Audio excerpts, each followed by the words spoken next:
पूंजी होती है और तमाम मेहनत होती है, ये जो कमाया जाता है, जो भरोसा कमाया है, वो ऐसे 2 दिन में तो नहीं बन गया होगा। ना भरोसा आएगा, ना वो फैमिलीज आएंगी, ना वो डेमोग्राफी आएगी। वो बच्चों का खेल नहीं है, वो ऐसे नहीं बनता। भाई वो हमारे जनप्रतिनिधि, हम तो उनका सम्मान ही करेंगे। ये तो उनकी मॉरल ड्यूटी बनती है कि उन्हें आम जनता के जो गरीब लोग हैं, जो मेरे नर्सिंग में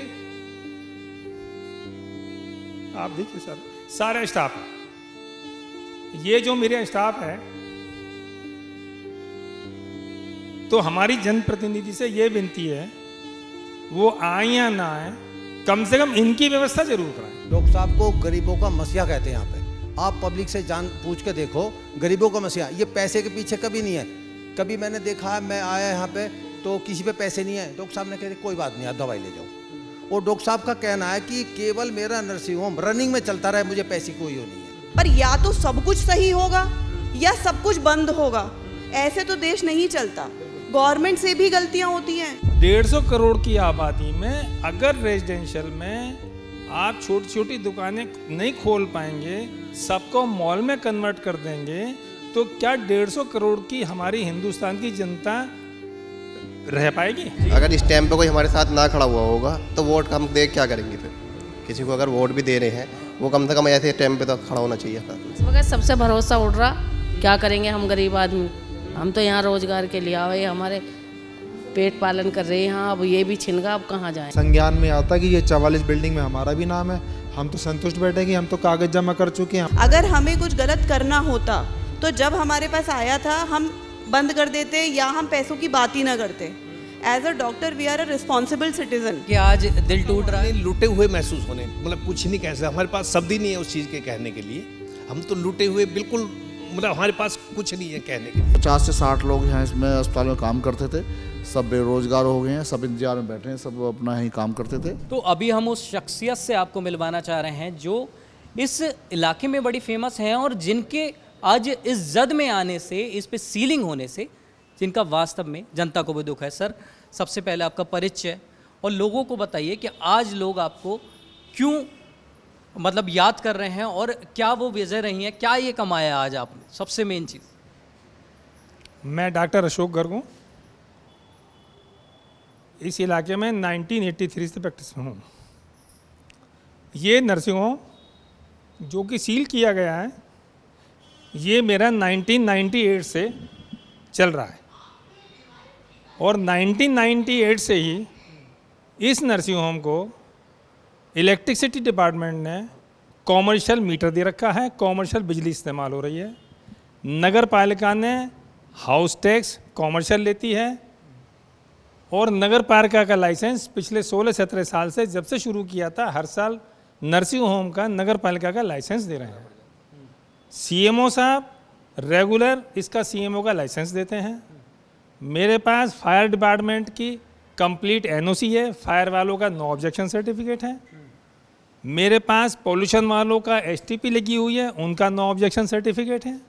जितने भी नर्सिंग होम के रूल्स फॉलो होते हैं वो सब मैंने ले रखे हैं और इस नर्सिंग होम को 1998 से मैं चला रहा हूँ और यहाँ मरीजों के लिए शायद ही इस इलाके में मेरे से सस्ता कोई नर्सिंग होम हो। मैं इस नर्सिंग होम को चैरिटेबल की तरह बड़े छोटे लेवल पर चला रहा हूँ। मेरे नर्सिंग होम में कोई आईसीयू नहीं है, सिर्फ सीधे सीधे जो गरीब मरीज हैं जिनको कम पैसों में इलाज चाहिए वो रखता हूँ। मेरे नर्सिंग होम में कोई वेंटिलेटर भी नहीं है। मेरा मेन मकसद ये है यहाँ की पब्लिक को सस्ते सस्ता इलाज उपलब्ध कराना, जिससे कि गरीब मरीजों की धर्मार्थ सेवा हो सके और नर्सिंग होम का खर्चा पानी चल सके। सर, लेकिन आज जब ये चीज़ें हो रही हैं, क्या लगता है कि ये सिला मिला है? मैंने ये सारा समराइज इसीलिए तो किया ना, यहाँ कम से कम मैं 100 मरीज से ऊपर देखता हूँ, 125-150 मरीज रोजाना देखता हूँ, जिनसे कि मात्र 200 रुपये में उनकी सेवा करता हूँ और उस 200 रुपये में अपने पास से दवाई भी दे देता हूँ। ये सब कुछ होते हुए इस तरह का बिना सोचे समझे जल्दबाजी में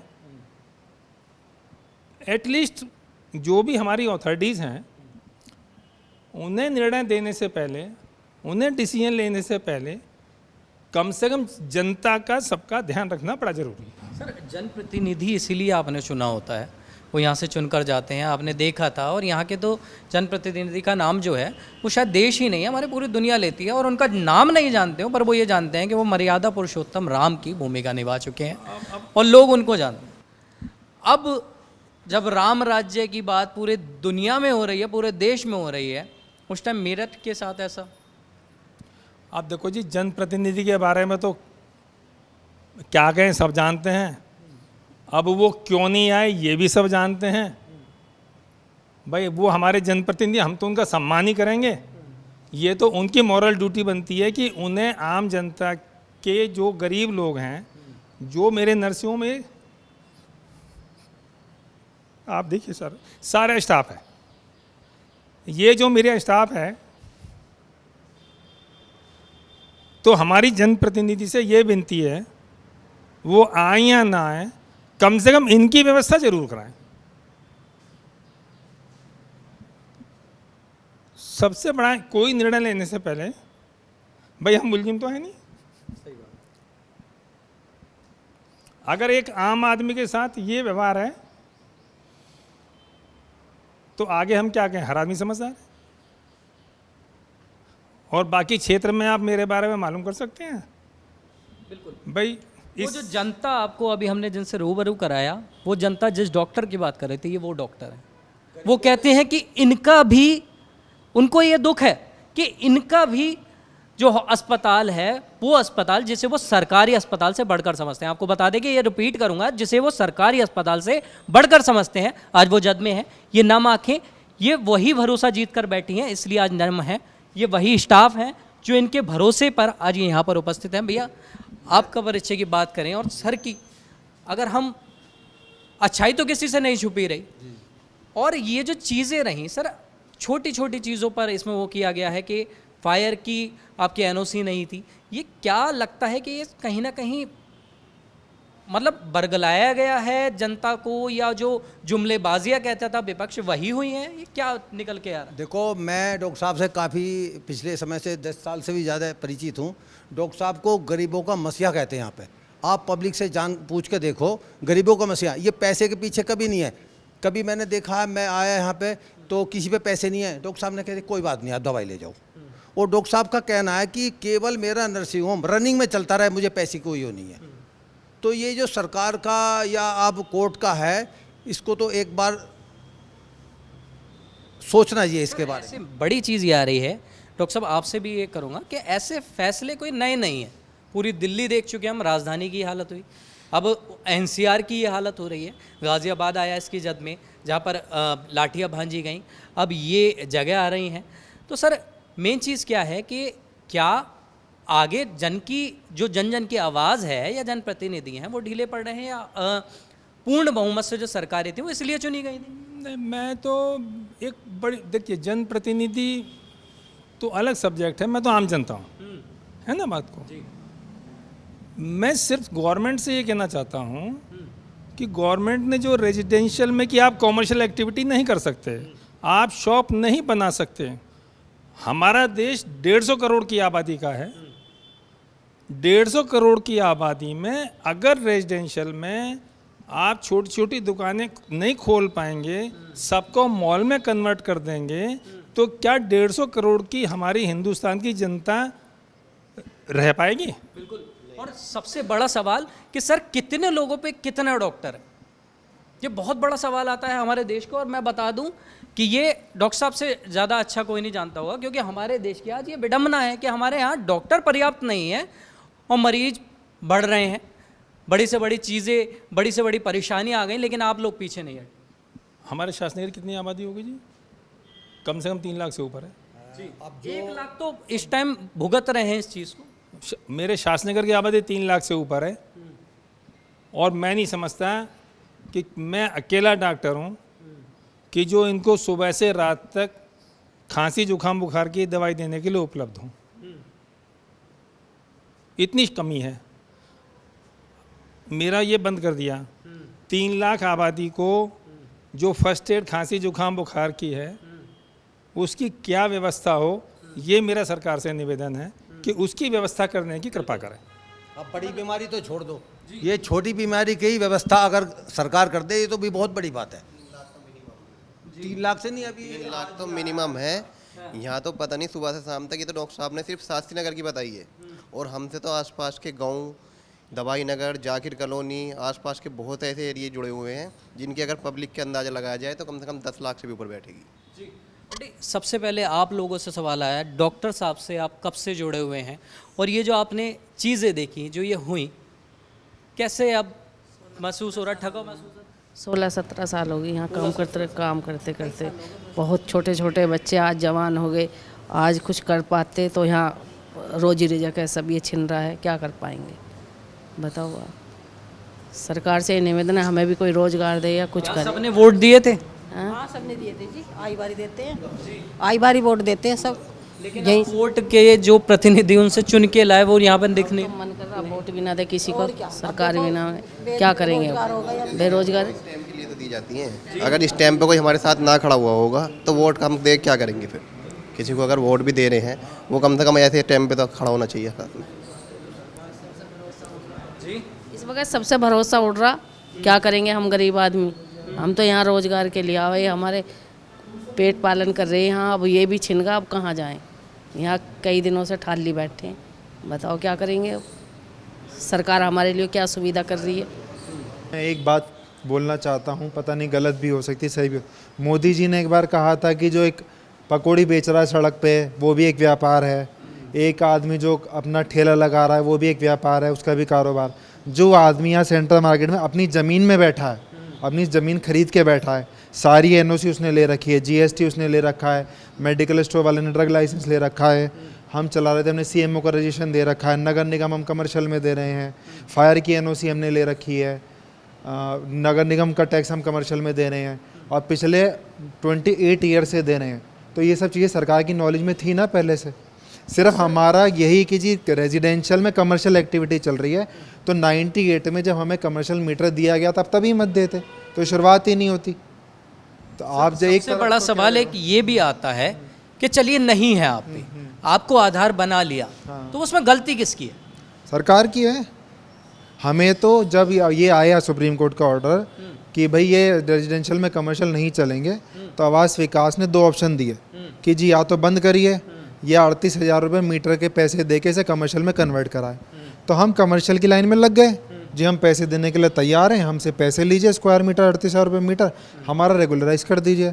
आप हमारी बिना किसी नॉलेज के हम आराम से मरीज़ देख रहे हैं जी, हमारे संज्ञान में आता कि ये 44 बिल्डिंग में हमारा भी नाम है, हम तो संतुष्ट बैठे कि हम तो कागज़ जमा कर चुके हैं, हमारा तो नाम रेजिडेंशियल में अप्रूव, कमर्शियल में अप्रूव हो जाएगा। बड़ी एक और चीज़ आती है कि ज़रा सी चीज़ों के लिए आज माननीय सुप्रीम कोर्ट जो है सो मोटो ले लेते हैं। यहाँ 1 से 4 लाख लोग यहाँ पर प्रताड़ित हैं, या उनके ऊपर ऐसा बुलडोज़र आपका तना हुआ है, वो क्यों नहीं दिखता? और वो सुप्रीम कोर्ट को एक्चुअली लगता है ग्राउंड रियलिटी नहीं दिखता है। सुप्रीम कोर्ट के यही दिख रहा है कि जी ये इलीगल है, तो सुप्रीम कोर्ट की जो बात है देखो उसे तो हम नहीं कह सकते भाई, हमारा सबसे बड़ा ऑर्डर है, सुप्रीम कोर्ट के ऑर्डर के अगेंस्ट हम जा ही नहीं सकते, पर सुप्रीम कोर्ट तक बात पहुंचानी चाहिए कि कितने लोगों की नौकरी जा रही है, कितने लोग सड़क पे आ जाएंगे, कितने परिवार ख़त्म हो जाएंगे। वो चीज़ जब तक सुप्रीम कोर्ट तक नहीं जाएगी, सुप्रीम कोर्ट अपनी जगह ठीक है, सुप्रीम कोर्ट के सामने जो तथ्य रखे गए, तथ्य नहीं रखे गए। सर क्या कहेंगे आप इस पर? ये जो चीज़ें हैं कुछ नई तो नहीं होंगी, और ये जहाँ तक मुझे अभी मैंने इसमें पढ़ा और ये सारी चीज़ें निकल के आई, ये 1990 से ये मामला चल रहा था, ऐसा कुछ कहा जा रहा है यहाँ बाज़ार वाला। मैं आपको बात बोलना चाहूँगी, वो ये कि इस तरह के जो भी हॉस्पिटल्स चल रहे हैं या जो भी ऑर्गेनाइजेशन चल रही हैं, वो खाली अपने लिए नहीं चल रही हैं, वो और बहुत लोगों को नौकरियां दे रही हैं। और हम इस समय as a country, as a देश वहाँ खड़े हैं जहाँ पर मोदी जी भी ये कहते हैं कि आप वोकेशनल ट्रेनिंग करो, आप अपनी जगह करो, नौकरी के बारे में खाली मत सोचो, आप औरों को नौकरी देने लायक काम करो। तो अगर कोई बीच में गलतियाँ हुई भी हैं, चाहे वो किसी गवर्नमेंट ऑफिस की तरफ से हुई है या फिर शुरू में रूल्स को सब लोगों ने उतने तरीके से नहीं लिया, तो अभी पूरा ध्वस्त करने से बेहतर है कि आपको जो पैसे लेने हैं आप लेके फ़िलहाल जो बन गया है उसे रेगुलराइज करिए। अगर हमें कुछ गलत करना होता तो जब हमारे पास आया था हम बंद कर देते या हम पैसों की बात ही ना करते। As a doctor we are a responsible citizen, ठीक है ना। हम अपने देश की इकोनॉमी के लिए कंट्रीब्यूट कर रहे हैं, हम एक बहुत ही रिस्पॉन्सिबल सिटीज़न है। हम भी नहीं चाहते कि देश का नुकसान हो। अगर हम ये देश के नुकसान के लिए कर रहे होते या अपना पैसा बचाने के लिए कर रहे होते तो जब पैसे देने की बात आई थी तो हम अपना वो हार्ड एंड मनी देने की बात नहीं करते। हम चाहते हैं कि सब कुछ रूल से हो। मगर आप ये बताइए कि अगर स्वेटर को बुनना शुरू होता है और उसमें एक कहीं गड़बड़ होती है तो उसे भी मेंड किया जाता है, पूरे स्वेटर को नहीं उधेड़ा जाता। आप समझ रहे हैं। तो ये तो इतने लोगों के घर चल रहे हैं ऐसी ऑर्गेनाइजेशन से। जैसे आपने बोला कि पूरी मार्केट में जो गड़बड़ हो रही है, आप नई कंस्ट्रक्शन मत होने दो, आप पुरानी को जो रेगुलराइज करना है, जितना तोड़ना है उतना भी सही है, आपको पैसे लेना है उतना भी सही है, पर या तो सब कुछ सही होगा या सब कुछ बंद होगा। ऐसे तो देश नहीं चलता। गवर्नमेंट से भी गलतियां होती हैं, गवर्नमेंट उसे मानता है और आगे बढ़ता है। तो अगर हम लोगों से भी कोई गलती हुई है, आप अभी पैसे लीजिए, आप जितना रेगुलराइज करेंगे हम आपका साथ देंगे, हम सुप्रीम कोर्ट का साथ देंगे, गवर्नमेंट का साथ देंगे। पर अगर ये एक बार बंद हो गया तो ये दोबारा चालू नहीं होगा। तमाम पूंजी होती है और तमाम मेहनत होती है, ये जो कमाया जाता है, जो भरोसा कमाया है, वो ऐसे 2 दिन में तो नहीं बन गया होगा। ना भरोसा आएगा, ना वो फैमिलीज आएंगी, ना वो डेमोग्राफी आएगी। वो बच्चों को खेल रही है, वो ऐसे नहीं बनता। सर, सबसे पहले आपका परिचय, और मैं ये पूछना चाहूँगा डॉक्टर साहब सबसे ज़्यादा क्यों याद आ रहे हैं? एक्चुअली मैं शुरू से बता दूंगा आपको। 84 में हमने जैदी फार्म से शुरुआत की थी। मैं अमरीश त्यागी नाम है मेरा, केमिस्ट हूँ। और जैदी फार्म में जब बहुत इधर शास्त्री नगर तो जंगल था, तब जो है बहुत गिने चुने लोग रहते, तब हमने शुरुआत की थी। मैं 2 साल गवर्नमेंट जॉब में रहा, वो इसीलिए छोड़ के आया था कि एक वाइट कॉलर बिजनेस कहा जाता था हमारा, डॉक्टर्स का भी और केमिस्ट का भी जो है। तो मैंने वो छोड़ के ये शुरू किया था इनके साथ जो है 84 में हम जैदी फार्म में रहे। उसके बाद में जो है मरीजों की भीड़ वहाँ बढ़ने लगी तो जगह हम पे कम हुआ करती थी। हमने यहाँ पे प्लॉट खरीदे, ये उस टाइम पे ये खरीदे हमने 96 में। 87 के बाद में जब वो दंगा हुआ उसके बाद में हमने ये प्लॉट खरीदे 94-95 में।